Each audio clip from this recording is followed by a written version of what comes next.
Media நண்பர்களுக்கு வணக்கத்தை தெரிவித்து உங்கள் கேள்விகள் எடுக்காம நீங்க வந்திருப்பதற்காக பிரஸ் பிரீஃபிங் கொடுத்துட்றோம். நம்முடைய தலைவர்கள் தமிழகத்திலிருந்து நம்முடைய தலைவர்கள் எல்லோரும் இன்னைக்கு டெல்லிக்கு போறோம். நம்முடைய அகில இந்திய தலைவர்களை சந்தித்து தேசிய தலைவர், நம்முடைய உள்துறை அமைச்சர், நம்முடைய அமைப்பு பொதுச் செயலாளர் எல்லாத்தையும் நம்முடைய அரவிந்த் மேனன் ஐயா அவர்கள் தலைமையில போய் அவங்களை சந்திச்சு தமிழ்நாட்டினுடைய அரசியல் சூழ்நிலை, அதே நேரத்தில் பாரதிய ஜனதா கட்சி 39 தொகுதியில கூட நம்முடைய தொண்டர்கள் விருப்பம், கட்சியினுடைய விருப்பம், யார் போட்டியிட்டால் நன்றாக இருக்கும் அப்படிங்கிற பட்டியல் எடுத்துட்டு போறோம். அதன் பிறகு கூட்டணி இருக்காங்க, கூட்டணி கட்சி தலைவர்கள் இருக்கிறாங்க. டெல்லியில் பார்லிமெண்ட் போர்டில் எலெக்ஷன் கமிட்டி இதில் முடிவெடுப்பாங்க. ஸோ நாங்கள் 39 தொகுதியிலையும் நம்முடைய தொண்டர்களுடைய கருத்து, கட்சியினுடைய கருத்து, அதை டெல்லியில நம்முடைய தலைவர்களை சந்தித்து அளிப்பதற்காக சென்று கொண்டிருக்கின்றோம். அதான் உங்களுக்கு நாங்கள் இன்னைக்கு கொடுக்க போற பிரீஃபிங். அதன் பிறகு வந்த பிறகு உங்களை சந்திக்கிறோம்.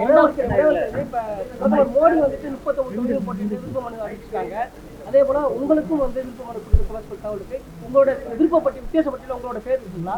அண்ணா, அதாவது எங்களை பொறுத்தவரை நாங்கள் கீழே தொண்டர்கள் சொல்வதை மேல போய் சொல்றதா எங்க வேலை. தொண்டர்கள் சொல்வது, என் பத்திரிகை நண்பர்கள் சொல்வது, களத்துல மக்கள் சொல்வது, இதையெல்லாம் எடுத்துட்டு போய் மேல கொடுக்குறோம். அதான் எங்களுடைய வேலை. அதை செய்வதற்குத்தான் அகில இந்திய தலைமை எங்களை பணித்திருக்கிறார்கள்.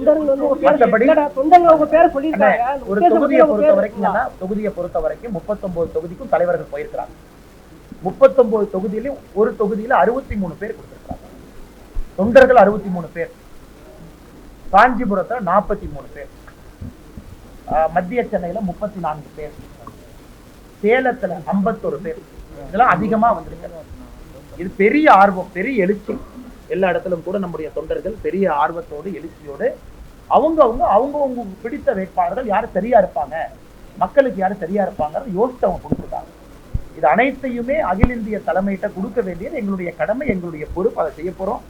மற்றபடி நாங்க வந்த பிறகு மிக தெளிவாக பத்திரிகை நண்பர்களுக்கு எல்லா விஷயத்தையும் நாங்க பிரீஃப் பண்றோம். உங்களோட விருப்பம் நீங்க போட்டியிடங்கிறது அந்த உத்தேச பட்டியல உங்களோட பேர் இருக்குங்களா?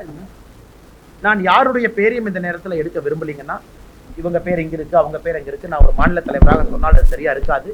தொண்டர்கள் சொல்லி இருக்கக்கூடிய கருத்துக்கள் அனைத்தையும் மத்திய தலைமை கிட்ட நாங்க வைக்கிறோம். மத்திய தலைமை முன்னெடுப்பாங்க. பெண் வேட்பாளர்களுக்கு நிறைய முன்னுரிமை கொடுத்திருக்கிறோம்.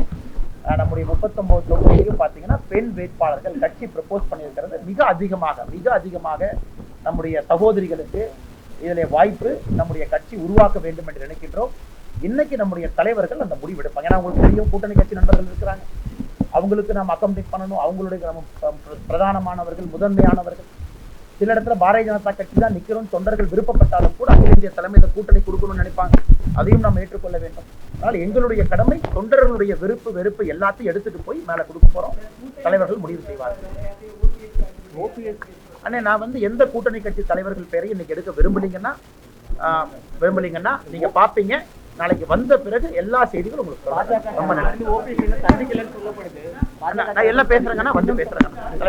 பாதகம் செய்பவரை கண்டால் நாம் பயங்கொள்ளலாகாது பாப்பா.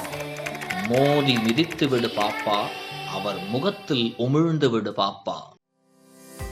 அண்மை செய்திகளை உடனுக்குடன் தெரிந்து கொள்ள இணைந்திருங்கள் இயம்நாடு தொலைக்காட்சியுடன்.